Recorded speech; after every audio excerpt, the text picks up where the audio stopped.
Gueule. Eh mais c'est quoi le coin des ouvertures? Tu connais pas la sicilienne? Et allez, on fait le tour des ouvertures. Donc on va commencer avec celle-ci là, Vidit face à Nakamura. Donc là on a eu une éternelle italienne. Ouais, une énième, je sais pas, la 15e du tournoi. Avec ses idées qui étaient très répandues déjà par le passé, mais qui sont maintenant bien développées avec l'ordinateur. Les idées de jouer Ouais, H6 et d'essayer d'envoyer des G5. ouais. C'est souvent C'est ce très qu'il a fort. fait un peu plus tard, hein, Ouais, d'ailleurs. c'est souvent très Nakamura. fort, on l'a déjà dit, quand le joueur joue rock et H3, là il peut se faire mater. Ouais. Euh, voilà, il a joué G5. Voilà, donc une italienne avec des G5, c'est du déjà vu un peu dans le tournoi, il n'y a pas eu. Mais peut-être Ouais, pas ouais. beaucoup de G5, mais pas mal d'italiennes avec A6, Avec H6. G5, non, ouais. Mm. Mais Nakamura, contre Alireza, justement, il avait joué Mm. un truc avec H6 très tôt, comme ça. Ouais. Partie qui a mal tourné pour l'américain. Mais Ouais. voilà, donc Ouais, italienne. ouais. On y reviendra dans la tactique du jour, hein. Dans la tactique du jour, on verra la fin de cette partie. C'est ça. Alors, Gukesh Praganda avec Une espagnole. une espagnole. Et espagnol avec D3, 5 D3, comme dans le pack de Laurent. Sur l'espagnol D3, donc n'hésitez pas à aller voir pour vous procurer ce pack. Je ne sais pas s'il est disponible actuellement, mais si vous n'en avez pas profité, il faut en profiter la prochaine fois que ça ressort. Un espagnol D3, bon, très débattu. Et puis avec cette ligne-là, vous prend C6. Assez posé comme jeu. Hein. Ouais, ouais. Avec Ouais, et puis une structure structure figée. toujours un peu compliquée, hein. C'est Ouais, toujours un peu la même histoire dans ce tournoi. Un paire de ouais, fous et en échange, c'est les pions doublés. c'est ça. Et ce plan C3 qui est déjà très responsable. Hein, avec cette colonne sur le pion. Ouais, ouais, c'est clair. Ouais. Bon, on va pas aller dans le détail. Encore une espagnole. Encore et encore. Donc étudier l'espagnol, hein, c'est Ouais. utile. À haut Et c'est niveau pas en la tout cas. dernière. C'est pas la dernière, à mon avis. Alors celle-ci, on l'a vu. Bah, c'était un cavalier F3, B3, double fianchetto blanc ou Londres inversé, comme vous voulez. Il y a plein de noms qu'on peut donner. On va pas revenir dessus. Et enfin, Abazov contre notre ami Fabiano. Et ce fut donc... bref. Ragozine. Ouais, alors, ouais, on appelle ça comme ça. Mais après, quand il joue KF6, on transpose dans la Nimzo, en fait. Hein. Hmm. Ah oui, ça devient Nimzo, ouais, d'accord. Ouais, ça Ça c'est une Nimzo. Hein. On pourrait rejouer. devient Nimzo avec A3, en fait. Ouais, c'est ça, on peut rejouer la position comme ça. Moi, je l'ai joué plein de fois, je peux vous le dire. E3, D5, A3, mange, mange, et on est dans la même position. Ouais, ouais. Donc il y a beaucoup de transpositions hein, dans pas mal d'ouvertures, donc il faut surveiller. C'est comme hier, la partie Nepo-Abasov.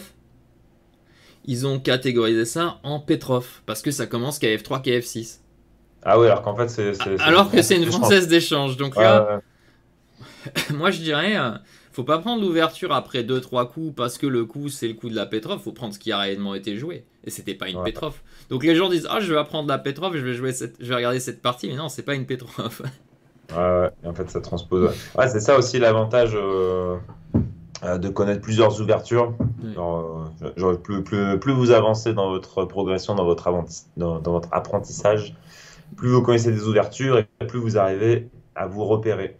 Et oui, par exemple, pour Exactement. cet exemple, là, la française d'échange, Hmm, un joueur comme Nepo, il a beaucoup joué la française. Enfin, il joue toujours encore la française. hmm. Du coup, quand il transpose dans la française d'échange, bah, en fait, il est en terre, il est, il est en terre inconnue, quoi. Ouais, ouais, tout à fait. Il a réfléchi très tôt dans cette Ouais. partie en plus.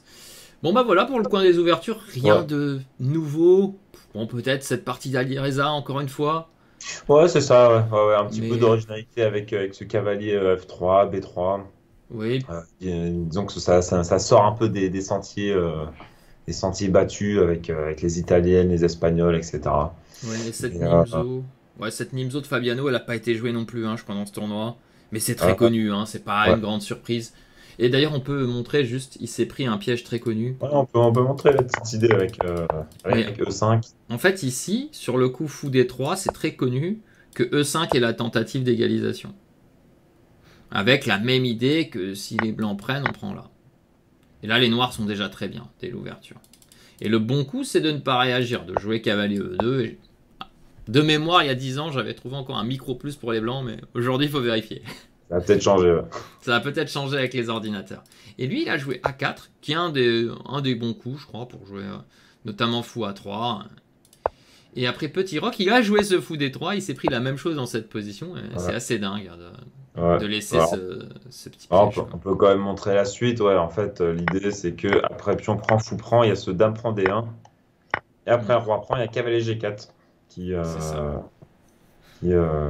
qui fait assez mal. Et en fait, les noirs se retrouvent mieux parce qu'ils ont une meilleure structure de pion, hein, tout simplement. Oui.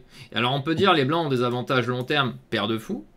Mais en fait, le roi, pas très bien placé, c'est pas développé, le fou n'est pas bon, et on va jouer sur les cases blanches et on va leur poser des problèmes. Et on bloquera ce fou avec un petit C5, B6 un jour, quoi. Ouais, c'est ça. Puis Et là, trop de faiblesse là. Voilà, on va perdre des temps à protéger les pions. Ouais, donc là, en fait, les blancs sont très mal. Ouais.